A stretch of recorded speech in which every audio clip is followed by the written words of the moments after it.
berkebahagiaan kami. Pada masa-masa ini kami mengingat dan merenungkan penderitaan dan kematian Tuhan Yesus Kristus Tuhan kami. Kuduskanlah dan pusatkanlah hati kami, agar kami sanggup merasakan semua penderitaan dan kesengsaraan yang telah diderita anak-Mu Tuhan Yesus. Tunjukkanlah kepada kami dosa yang telah kami lakukan, yang harus kami tinggalkan, dan tolonglah kami mengalahkan keinginan-keinginan daging. Kuatkanlah kami melakukan perbuatan-perbuatan yang sesuai dengan kehendak penebus kami, Tuhan Yesus Kristus Tuhan kami. Amin.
Dengarlah hukum Taurat Tuhan pada minggu ini yang tertulis di dalam titah yang ketiga dan maksudnya.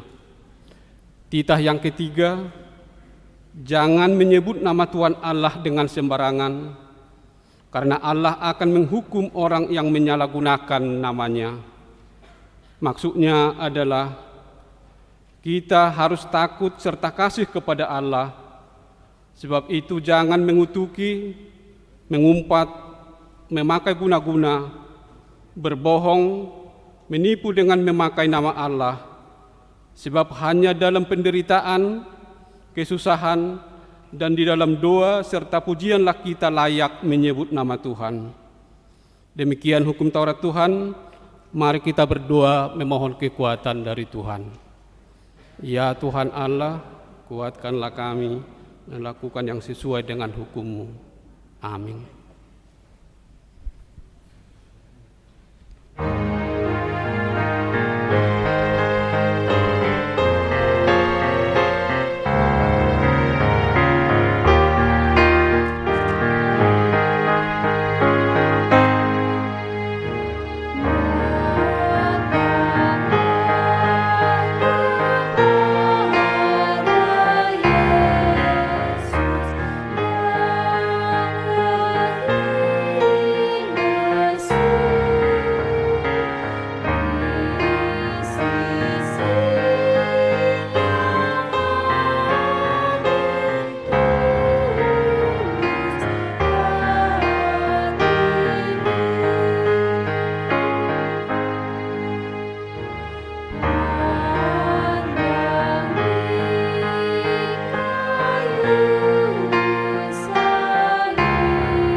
Dengan merendahkan diri, marilah kita mengaku segala dosa kita ke hadapan Tuhan. Kita berdoa. Ya Tuhan Bapa yang Maha Kasih, kami berkumpul bersama-sama berdoa padamu, bukan karena kebenaran kami, melainkan hanyalah karena belas kasih-Mu yang besar. Kasihilah dan ampunilah segala dosa dan kesalahan kami. Bangunkanlah hati dan jiwa kami, supaya kami dapat meninggalkan segala perbuatan kami yang jahat, dan kami beroleh hidup yang baru di dalam Yesus Kristus Tuhan kami. Amin.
Dengar dan terimalah janji Tuhan tentang pengampunan dosa kita. Demikianlah firman Tuhan, Aku telah menghapus segala dosa pemberontakanmu, seperti kabut diterbangkan angin, dan segala dosamu seperti awan yang tertiup. Kembalilah kepadaku, sebab aku telah menebus engkau. Kemuliaan bagi Allah di tempat yang maha tinggi. Amin.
Firman Tuhan yang ditetapkan menjadi epistel untuk minggu ini tertulis di dalam 1 Petrus pasal 3 yang dimulai dari ayat 18 sampai 22, kita baca secara responsoria. Sebab juga Kristus telah mati sekali untuk segala dosa kita, Ia yang benar untuk orang-orang yang tidak benar, supaya Ia membawa kita kepada Allah. Ia yang telah dibunuh dalam keadaannya sebagai manusia, tetapi yang telah dibangkitkan menurut roh. Dan di dalam roh itu juga Ia pergi memberitakan Injil kepada roh-roh yang di dalam penjara, yaitu kepada roh-roh mereka yang dahulu pada waktu Nuh tidak taat kepada Allah, ketika Allah tetap menanti dengan sabar waktu Nuh sedang mempersiapkan bahteranya, di mana hanya sedikit, yaitu 8 orang yang diselamatkan oleh air bah itu.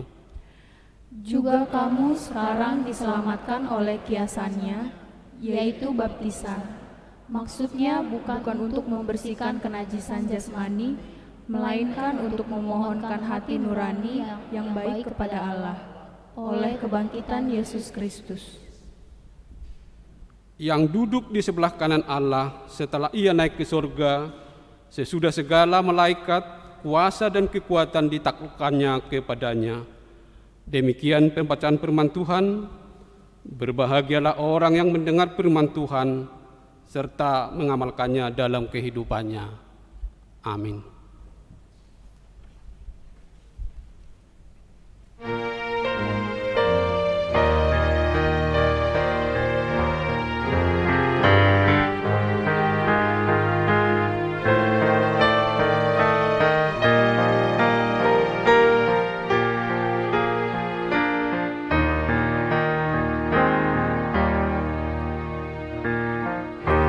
kasih setia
marilah kita bersama-sama mengaku iman kepercayaan kita, sebagaimana saudara-saudara seiman di seluruh dunia, kita bersama-sama mengucapkannya.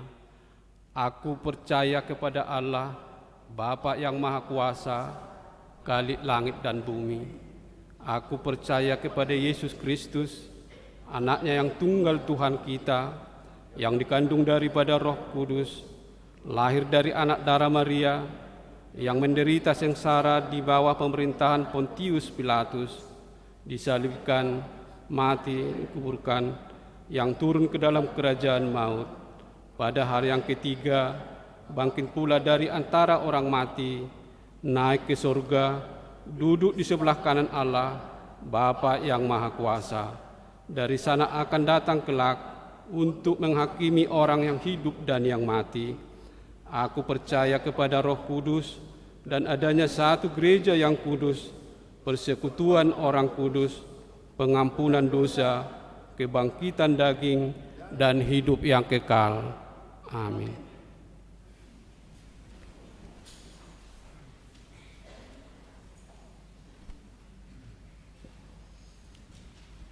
Shalom saudaraku.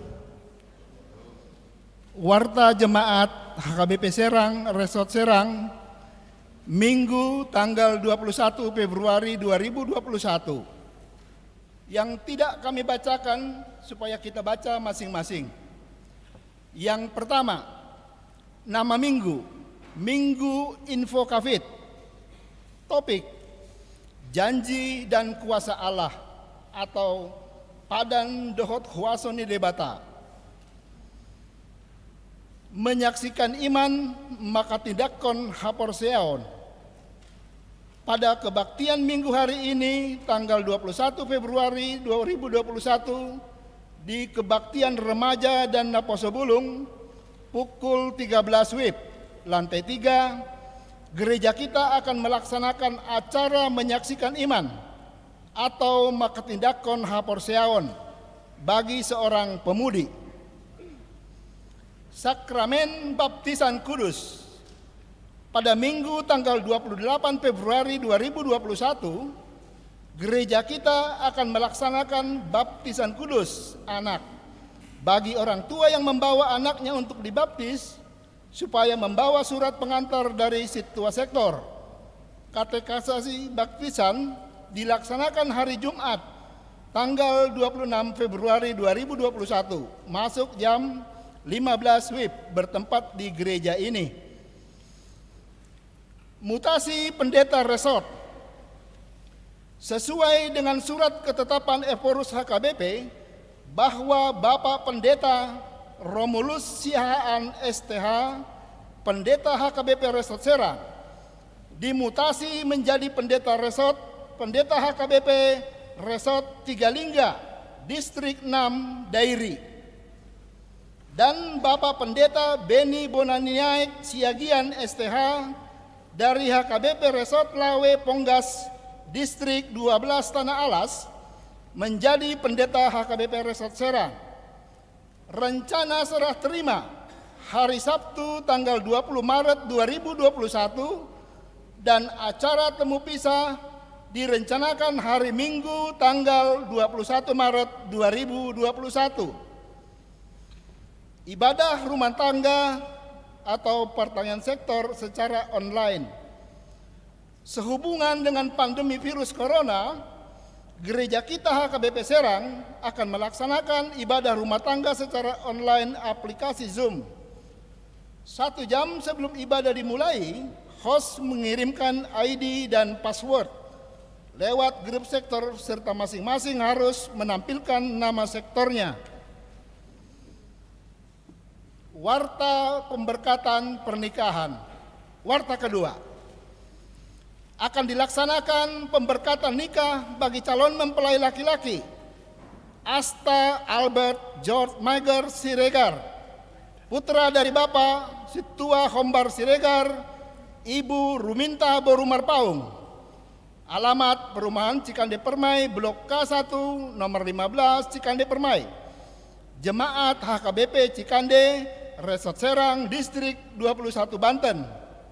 Dengan calon mempelai perempuan Eta Azaria Guinevere Hutapea, putri dari Bapak Situa Lukman Hutapea, Ibu Paulina Parsaulian Boru Banjarnahor. Alamat Perumahan Sabta Marga nomor 45 Unyur, Sektor 5 Bumi Agung. Jemaat HKBP Serang, Resort Serang, Distrik 21 Banten.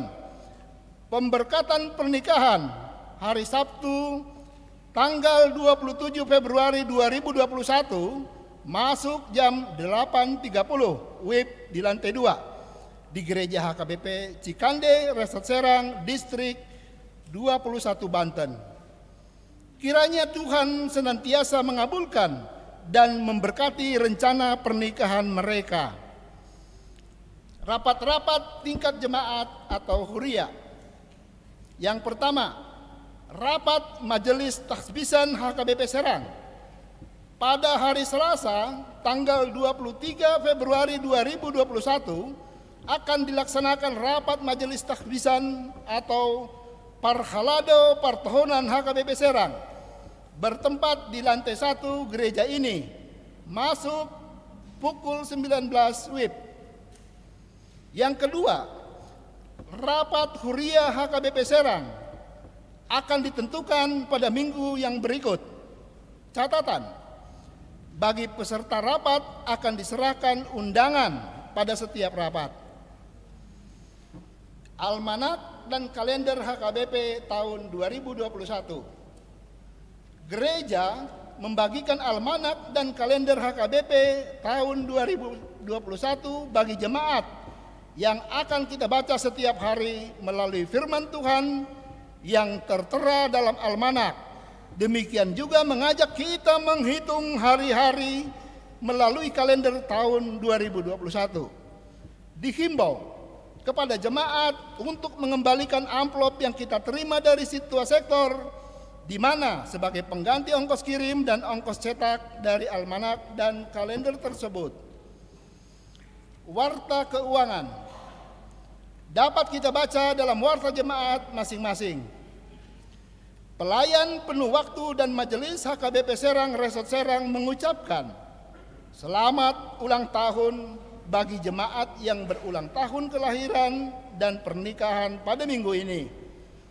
Semoga panjang umur. Tuhan Yesus memberkati.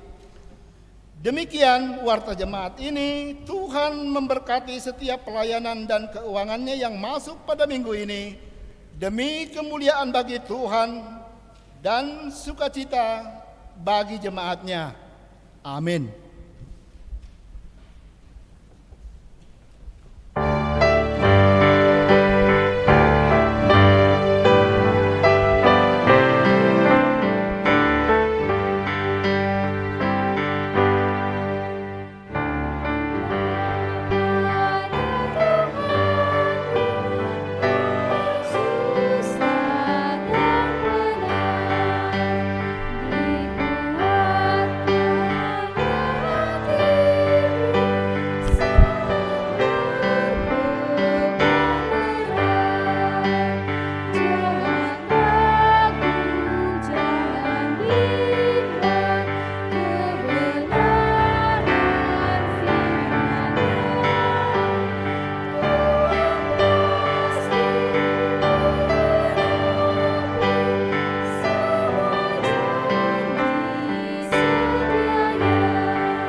Damai sejahtera Allah yang melampaui segala akal, itulah yang memelihara hati, jiwa dan pikiran saudara di dalam Kristus Yesus Tuhan. Amin.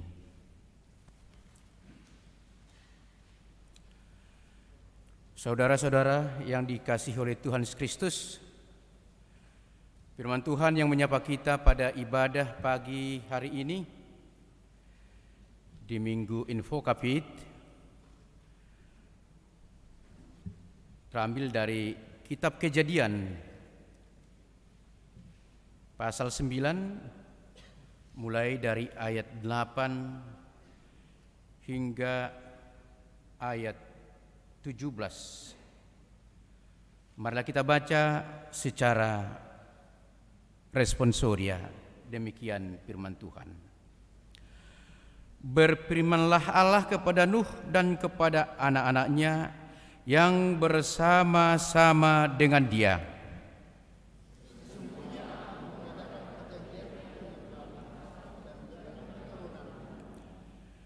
Dan dengan segala makhluk hidup yang bersama-sama dengan kamu, burung-burung, ternak, dan binatang-binatang liar di bumi yang bersama-sama dengan kamu, segala yang keluar dari bahtera itu, segala binatang di bumi.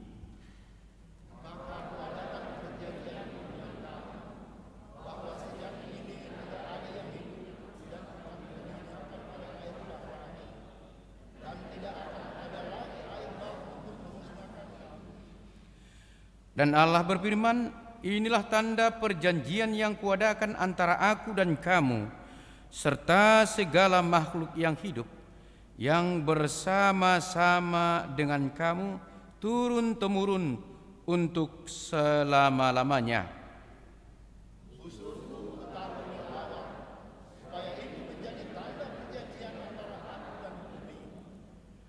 Apabila kemudian kudatangkan awan di atas bumi, dan busur itu tampak di awan, maka aku akan menghitung perjanjian yang telah ada antara aku dan kamu, serta segala makhluk yang hidup, segala yang bernyawa, sehingga segenap air tidak lagi menjadi air bah, untuk memusnahkan segala yang hidup. Jika busur itu ada di awan, maka aku akan melihatnya, sehingga aku mengingat perjanjianku yang kekal antara Allah dan segala makhluk yang hidup, segala makhluk yang ada di bumi. Ayat 17 kita sama-sama. Berfirmanlah Allah kepada Nuh, inilah tanda perjanjian yang kuadakan antara aku dan segala makhluk yang ada di bumi. Demikian firman Tuhan yang menyapa kita pada ibadah pagi hari ini. Bapak, Ibu, saudara-saudara yang dikasihi oleh Tuhan, yang beribadah di gereja ini dan juga yang beribadah di rumah masing-masing lewat live streaming, saya sapa kita semua, selamat hari Minggu, Horas Madhita Sudina. Saya kurang tahu apakah kita masih pernah melihat yang disebut dengan pelangi. Apalagi di kota-kota besar, karena polusi udara yang sudah semakin kelihatan, ketika hujan datang, setelah reda, biasanya pelangi itu akan muncul. Tetapi kita pasti hafal akan lagu-lagu anak-anak tentang pelangi. Pelangi, pelangi, alangkah indahmu. Berarti masih banyak yang tahu lagunya itu kan? Merah, kuning, hijau, di langit yang selalu di langit yang biru dia. Pelukismu agung, siapa gerangan? Pelangi-pelangi ciptaan Tuhan. Itu lagu yang sangat sederhana, memiliki pesan yang jelas dan teologis, bahwa pelangi itu adalah salah satu ciptaan Tuhan. Namun saudara kekasih, apakah arti pelangi dalam nats ini yang disebut dengan busur? Apakah arti pelangi bila dikaitkan dengan iman percaya kita? Ketika kita melihat pelangi, Berarti Allah mengingat janjinya kepada semua ciptaan, bukan hanya kepada Nuh, tetapi kepada semua ciptaan.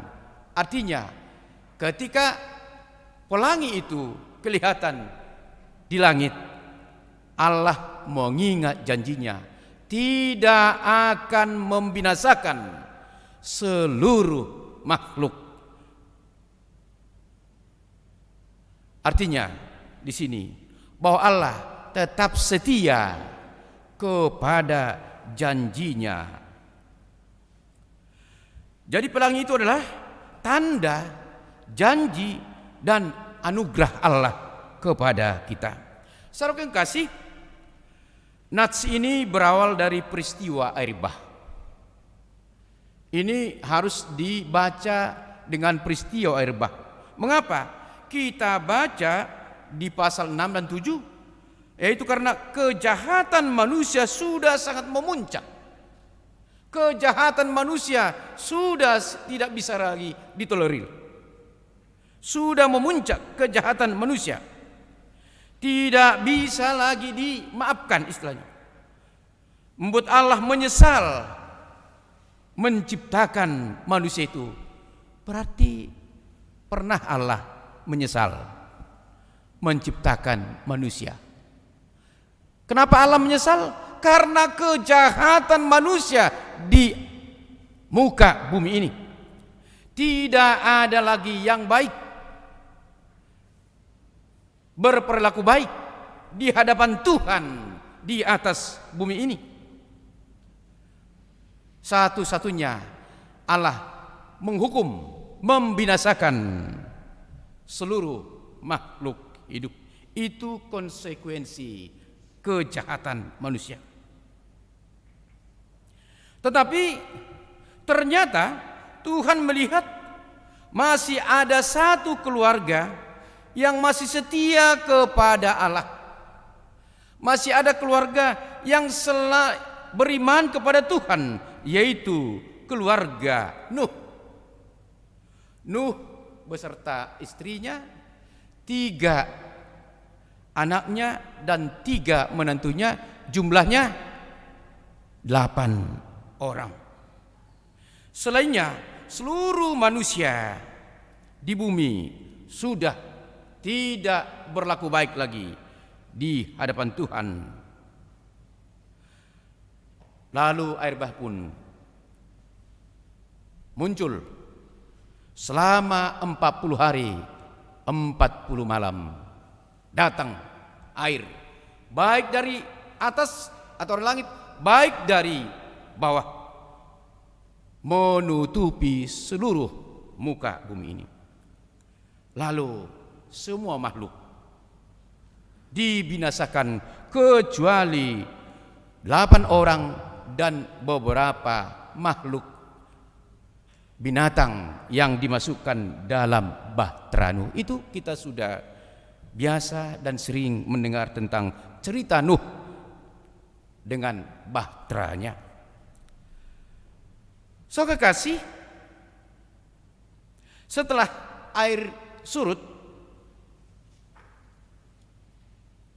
Nuh dan keluarganya selamat.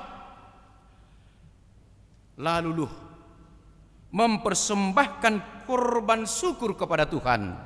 Jadi pekerjaan pertama yang dilakukan Nuh setelah luput dari hukuman Tuhan, bersembah syukur kepada Tuhan, bersembah sujud kepada Allah atas keselamatan yang mereka terima.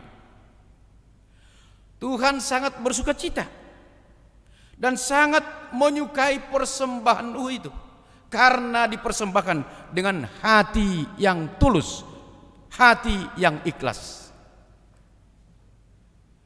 Lalu Tuhan membuat perjanjian dengan Nuh dan keturunannya. Itulah nats yang menyapa kita pada ibadah pagi ini. Saudara kasih, dalam perjanjian tersebut Tuhan seakan bersumpah kepada dirinya. Nats ini merupakan sumpah ikrar Allah kepada dirinya sendiri bahwa Dia tidak akan pernah mengubah perjanjiannya. Janji itu kekal berlaku hingga saat ini. Janji itu tentang bahwa Tuhan tidak akan menghukum manusia dan segala makhluk hidup. Tandanya bahwa busur Allah itu ada di cakrawala. Itu yang disebut sekarang adalah pelangi. Pelangi itu merupakan bukti kasih Allah yang begitu besar kepada dunia ini, kepada kita ciptaannya. Sehingga dengan melihat pelangi kita patut bersyukur karena Allah masih mengingat janjinya kepada kita. Tetapi walaupun janji itu adalah janji Allah untuk dirinya sendiri, tetapi alamannya adalah Nuh dan keturunannya serta seluruh hidup yang beserta. Dengan demikian kita termasuk di dalamnya karena kita adalah bagian dari keturunan atau pinopar dari Nuh. So kekasih, yang terpenting adalah apakah isi janji tersebut? Jika kita baca di ayat 11 dan ayat 15, maka kuadakan perjanjianku dengan kamu bahwa sejak ini tidak ada lagi yang hidup yang akan dilenyapkan oleh air bah lagi, dan tidak akan ada lagi air bah untuk memusnahkan bumi. Itulah isi dari perjanjian. Ada karat berit, ada perjanjian, ada ikatan yang tidak bisa dilupakan. Kalau orang Batak itu ada pepatahnya itu, togu uratni bulu, toguan uratni padang. Kenal bulu bambu, kuat akar bambu, tapi lebih kuat akar ilalang. Coba perhatikan itu. Padahal bambu itu tinggi, lebat, tapi akarnya tidak sekuat akar ilalang yang kelihatan pendek, kecil. Jadi akar ilalang itu bisa mengikat. Itu gambaran kekuatan janji. Togu urat ni bulu, toguan urat ni padang. Togu ni dok ni uhum, tumogodok ni dok ni padan, merpadan, berkarat berit. Allah dengan dirinya, Allah dengan manusia, demi kemaslahatan manusia. Itulah ayat 11 dan ayat 15. Artinya Allah menjamin kelangsungan hidup manusia dan seluruh ciptaan tersebut. Allah menjamin kestabilan, peredaran dan peraturan segala alam semesta. Tidak ada lagi tindakan pemusnahan bumi secara sekaligus. Walaupun kita lihat sekarang ini di sana sini terjadi bencana demi bencana, banjir melanda, tsunami, gunung meletus, tetapi ketika dibandingkan dengan air bah, itu belum ada apa-apanya. Itu bencana lokal.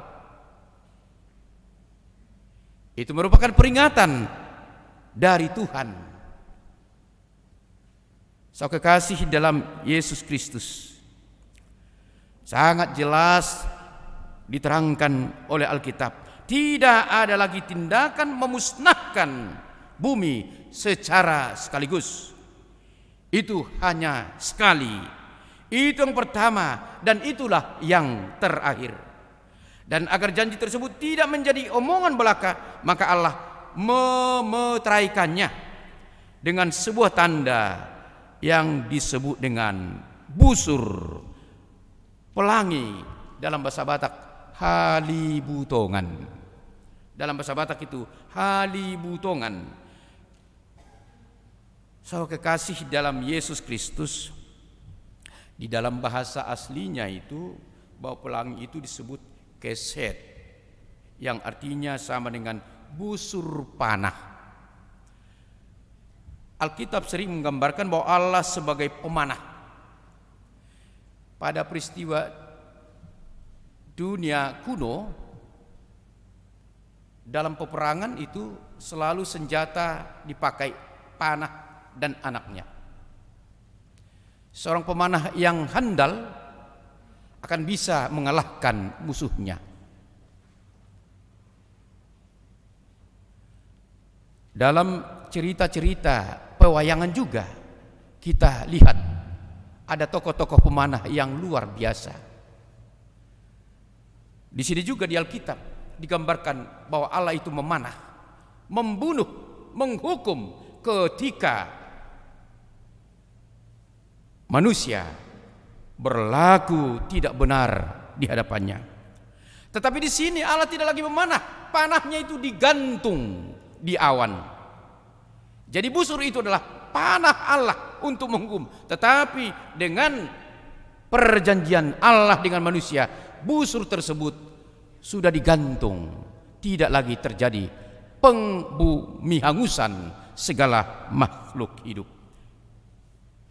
Bisa dibaca di buku Ayub 6, Mazmur 38 dan Ulangan 32. Dan manusialah sasaran kasih Allah dengan padan perjanjian yang diberikan Tuhan kepada manusia. Itu berarti sebesar apapun murka Allah, kasihnya melebihi murkanya. Saudara-saudara yang berbahagia dalam Tuhan Yesus Kristus, apakah pesan nats ini bagi kita sekarang ini?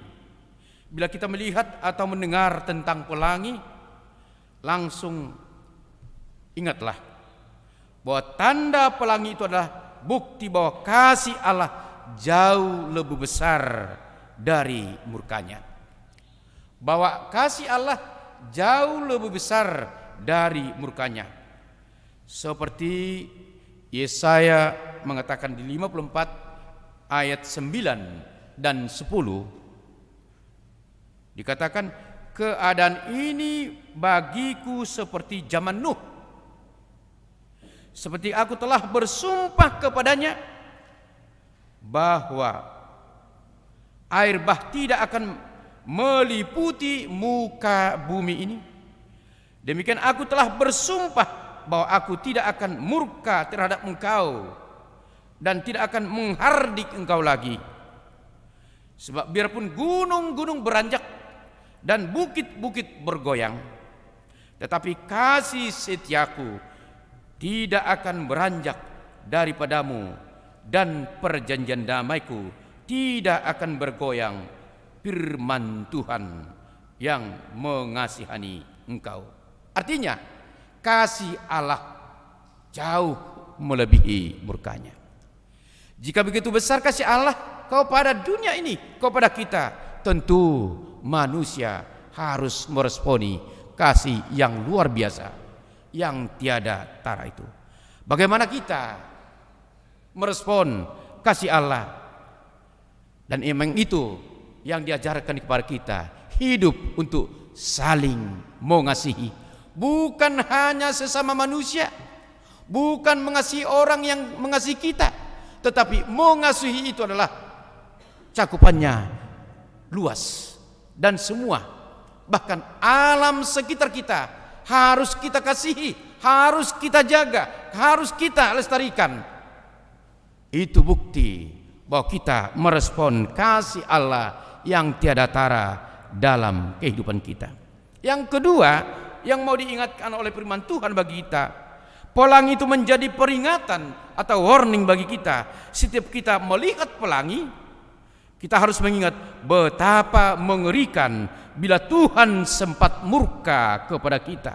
Kita mungkin sudah melihat betapa mengerikan berbagai musibah, tsunami katakanlah yang ada pernah di Aceh. Itu belum seberapa dibanding dengan air bah peristiwa zaman Nuh. Semua makhluk hidup mati kecuali keluarga Nuh. Dan harus kita sadari, semua itu terjadi adalah karena dosa manusia yang sudah kelewat batas. Dosa ni jolmai nunga sahat rodi dia. Karena kedegilan hati, pemberontakan manusia, sama halnya dengan peristiwa seperti Sodom dan Gomora. Mari kita renungkan saudara kekasih, mengapa Tuhan membolehkan, istilah yang saya katakan, kenapa Tuhan membolehkan bukan membiarkan? Kenapa Tuhan memperolehkan pandemi COVID-19 ini terjadi sampai sekarang? Jangan-jangan ini adalah peringatan dari Tuhan karena dosa manusia yang sudah kelewat batas. Mari merenung, mari introspeksi diri, mari mengenal sejauh mana kita hidup benar berpadanan di hadapan Tuhan dan di hadapan sesama dan lingkungan kita. Tuhan tidak akan mendatangkan air bah lagi. Memang sudah dijanjikan itu. Tetapi jika kita baca Alkitab di 2 Petrus pasal 3 ayat 5 sampai 7, Matius 24 ayat 37, kita bisa melihat bahwa peristiwa air bah adalah seperti suatu bayang-bayang tentang penghakiman di akhir zaman. Ada juga hukuman, tetapi di akhir zaman. Jadi saat ini, sekarang ini disebut zaman anugerah, zaman penantian, zaman Tuhan mengharapkan manusia itu memperbaiki akhlaknya, memperbaiki perilakunya, memperbaiki citranya di hadapan Tuhan dan sesama. Lalu Tuhan akan mempertimbangkan apakah kita layak atau tidak untuk memperoleh kehidupan yang kekal. Karena itu saudara-saudara, firman Tuhan yang menyapa kita saat ini mengingatkan kita bahwa kasih Allah sesungguhnya jauh atau melebihi dari murkanya. Jangan disia-siakan, jangan dibiarkan, tapi lakukan. Selaku pribadi yang sudah ditebus oleh anugerah yang tiada terkira oleh darah Kristus di kayu salib, tentu tidak ada lagi alasan untuk orang-orang yang telah menerima tebusan itu untuk berlaku curang, berlaku tidak baik, berlaku jahat di hadapan Tuhan dan di hadapan sesama. Karena semua akan diminta pertanggungjawaban pada akhirnya kelak. Karena sekekasih, ibadah kita mengingatkan kita bahwa janji dan kuasa Allah itu akan tetap diingat. Jika demikian, Allah selalu mengingat kasih-Nya, mengingat janjinya. Kita juga diminta untuk selalu hidup dalam kasih Kristus, baik terhadap sesama. Itu bukti dari kasih kita terhadap Tuhan. Karena Alkitab mengatakan dia adalah seorang pendusta. Jika dia mengatakan mengasihi Allah tetapi membenci samanya, dia adalah pendusta. Para gabus do halat madok holong rohana di debata di hosomi donganna. Tunggu hamai bana maka holongi di batana sonidana molo di hosomi do donganna. Jadi bukti kasih kita kepada Allah kasihi sesamamu. Kasihi sesama itu bukan hanya manusia, tetapi lingkungan kehidupan kita. Dunia ini, dunia ciptaan Tuhan, harus kita jaga, harus kita lestarikan, harus kita buat jadi bersukacita, karena semua berhak untuk mensyukuri berkat Tuhan. Amin. Kita berdoa. Terima kasih Tuhan atas firman-Mu yang telah kami dengarkan, bahwa Tuhan sudah berjanji dan menunjukkan kuasa-Mu akan seluruh ciptaan-Mu, di mana pada peristiwa air bah Engkau memusnahkan seluruh makhluk di bumi. Itu karena kejahatan manusia tidak bisa lagi ditolerir. Kejahatan manusia tidak bisa lagi diampuni, sehingga Tuhan membunuh seluruh makhluk hidup. Tetapi satu keluarga, Nuh, 8 orang beserta kawan binatang yang dimasukkan dalam bahtera, luput dari hukuman Tuhan. Itu merupakan bukti kasih setia Tuhan kepada orang-orang yang selalu hidup benar, hidup saleh di hadapan-Mu. Tuhan tidak akan menghukum orang-orang yang setia dan taat kepada-Mu. Ya Tuhan,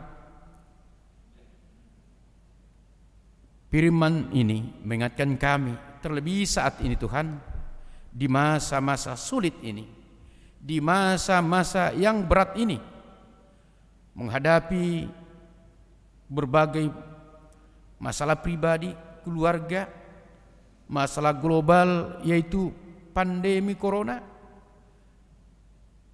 Banyak hal membuat kami takut.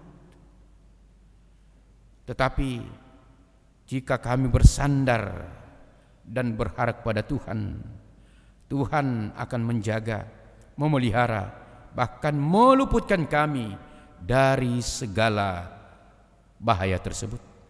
Tetapi jika kami degil, memberontak, tidak setia kepada Tuhan, bisa saja pandemi corona ini Tuhan izinkan untuk membunuh kami dari muka bumi ini. Karena itu firman mengingatkan kami untuk semakin taat, setia kepada Tuhan, mengasihi Tuhan dan mengasihi sesama kami, seluruh ciptaan-Mu tanpa kecuali. Karena kami semua ciptaan-Mu adalah berhak untuk menikmati kehidupan ini. Ketika kami lihat berbagai musibah demi musibah, itu merupakan warning bagi kami. Tidak hanya Tuhan yang murka, alam juga murka, ciptaan lain juga murka akibat ulah manusia. Dengan firman-Mu selalu mengingatkan kami, khususnya orang-orang yang telah Engkau tebus, untuk tidak melakukan apa yang tidak berkenan di hadapan Tuhan. Terima kasih Tuhan, jika Engkau memberikan napas kehidupan dan kesehatan bagi kami saat ini, itu semua karena kemurahan-Mu. Berkati kami Tuhan, seluruh jemaat dan seluruh pelayan-Mu, sehingga kami dapat mensyukuri berkat-berkat melimpah yang tercurah dalam kehidupan kami. Ampuni kami Tuhan dari segala kesalahan dan dosa kami, sehingga kami dapat merasakan dan mensyukuri kemurahan Tuhan. Dalam nama Yesus Kristus kami sudah berdoa dan mengucap syukur. Amin.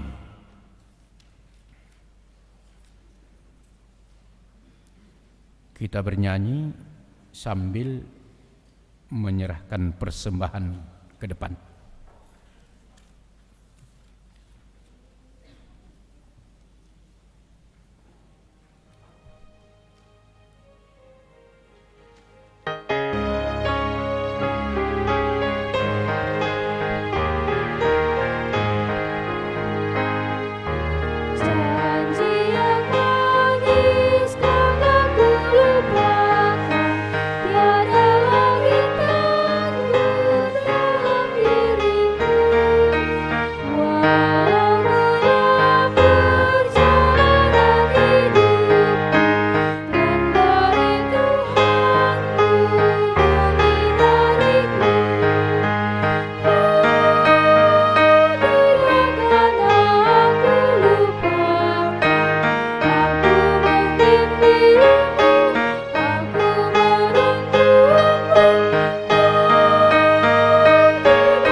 Sambil kita berdiri,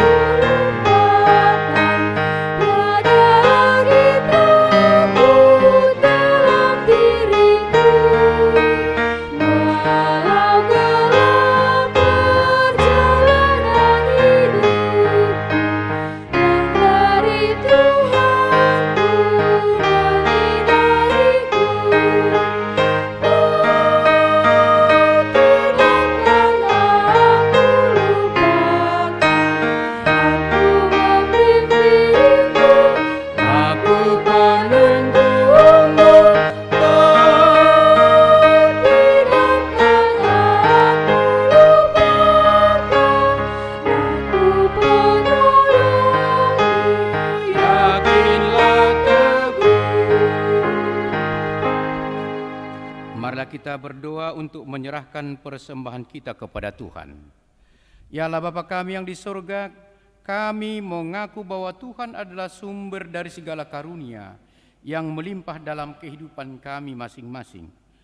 Sebagian dari karunia itu kami serahkan kembali sebagai persembahan kepada Tuhan.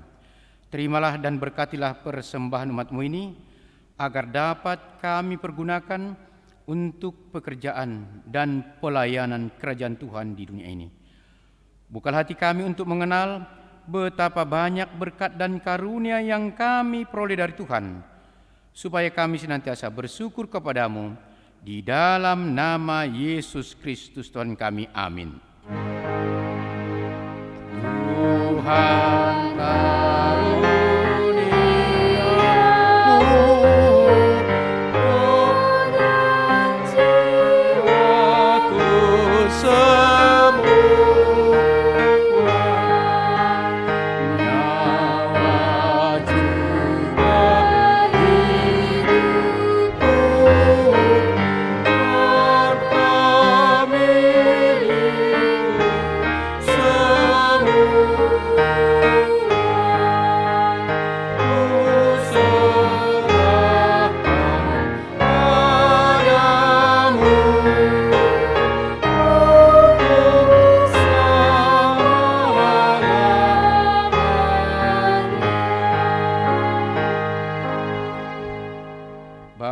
kami yang di surga, dikuduskanlah namamu, datanglah kerajaanmu, jadilah kehendak-Mu di bumi seperti di surga.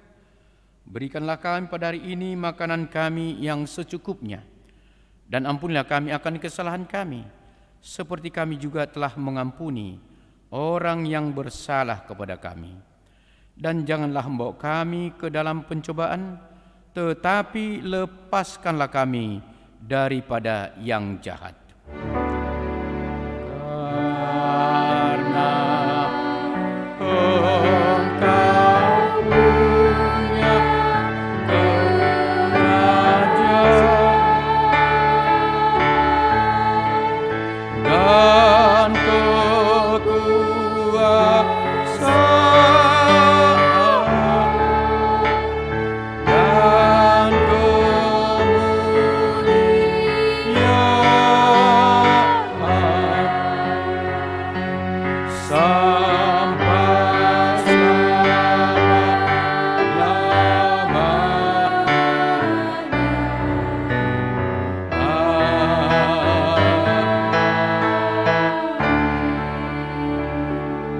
Pulanglah dengan sejahtera dan terimalah berkat Tuhan.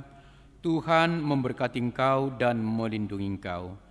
Tuhan menyinari engkau dengan wajah-Nya dan memberi engkau kasih karunia. Tuhan menghadapkan wajah-Nya kepadamu dan memberi engkau damai sejahtera. Amin. Amin.